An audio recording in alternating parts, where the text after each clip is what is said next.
L'addition et la soustraction de deux polynômes se fait terme par terme. Alors, ce que je veux dire par là, supposons que, par exemple, on ait deux polynômes, p de x, supposons que c'est a0 plus a1x plus, etc., jusqu'à anxn. Et q de x est un autre polynôme b0 plus b1x plus bn xn, bm xn, pas nécessairement de même degré. Alors, le polynôme p de x plus q de x, on l'obtient, la somme des deux polynômes, et ça va être un polynôme. Et comment il est?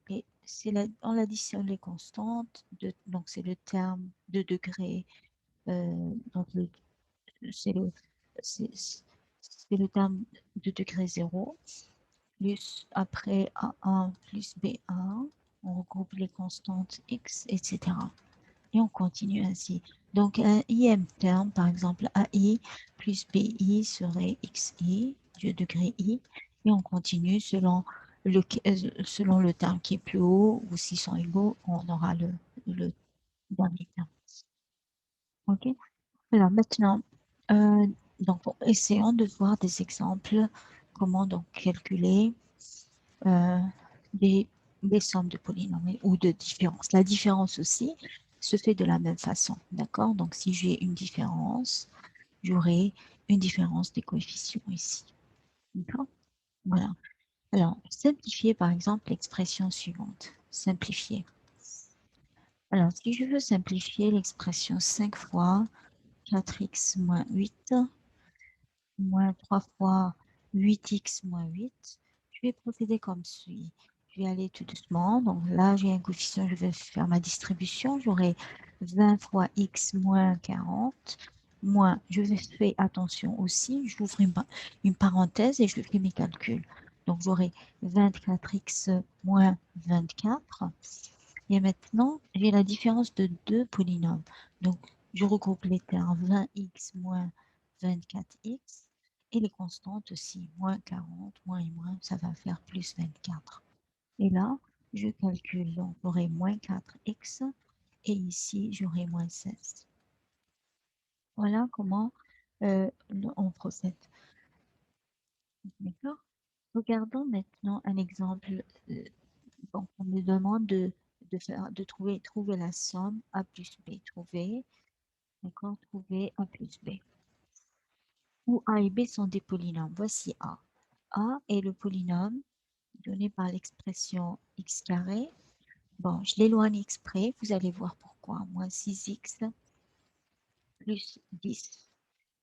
B, c'est le polynôme qui est de degré 3. 3x3 moins 7x carré, d'accord, plus x et plus 1.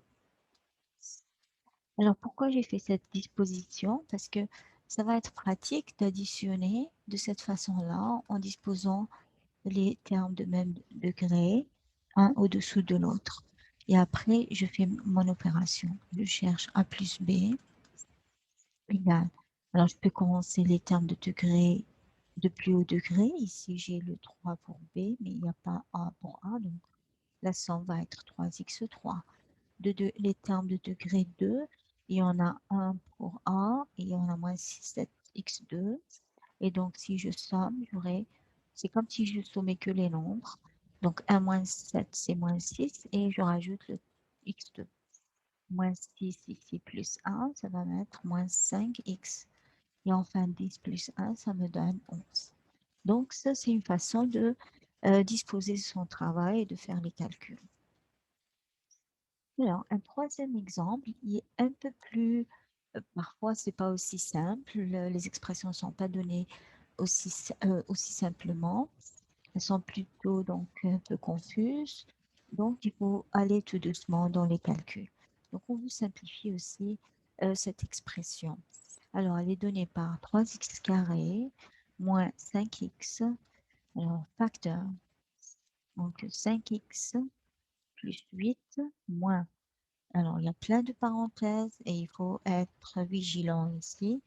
il faut aller tout doucement. Plus, il y a 8x2 moins x plus 1. Je ferme parenthèse, je ferme celle-là et je ferme la plus grande parenthèse. Donc là, il faut vraiment faut aller tout doucement. Alors, il faut savoir qu'il n'y a pas une seule méthode pour faire le travail. Donc, l'essentiel est de procéder avec rigueur et voilà, tout doucement et sûrement. Alors, je me dis, au lieu de développer par exemple comme ceci, je risque de faire des erreurs, alors je vais procéder groupe par groupe. Par exemple, je vais sommer ces deux polynômes. Alors, je vais me concentrer par cette première étape. 8 moins 5x carré plus 8x carré moins x plus 1. Et je regroupe. Donc, je groupe les termes, par exemple, en x2, 8x2 moins 5x2. Les termes en x, ça va être j'ai seulement moins x. Et enfin, les constantes, j'ai plus 8 plus 1. Donc, ça me fait 3x carré moins x plus 9. Voilà, c'est bien. Maintenant, ce que je veux donc ce qui est, donc j'ai travaillé ce qui est entre ces deux parenthèses. Je veux travailler la grande parenthèse. Donc, finalement, j'aurai 5x plus 8 moins ce que j'ai trouvé, qui est 3x carré moins x plus 9. Allons-y. Donc, on organise le travail. Les termes de degré 2, il y a un seul qui est moins 3x2. Les termes en x, j'ai plus 5x. Et ici, moins et moins, ça fait plus x. Et enfin, les constantes, plus 8 et moins 9. Donc, finalement, j'ai moins 3x carré, 6x plus 6x et moins 1. Voilà. Et maintenant, je peux passer à la dernière étape. Je reprends mon polynôme. Maintenant, je le vois, donc l'étape et les étapes de calcul sont réduites.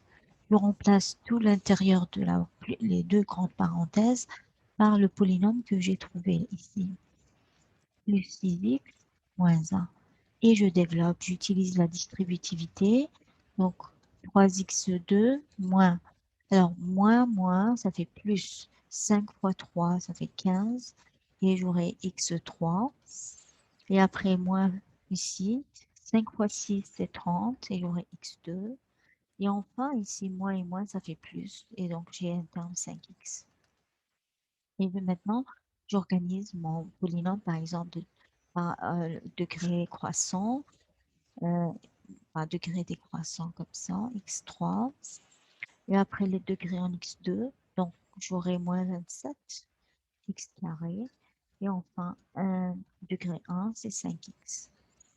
Voilà comment voir les différentes situations qu'on pourrait rencontrer et comment approcher donc le calcul, choisir la bonne stratégie est le plus important. D'accord?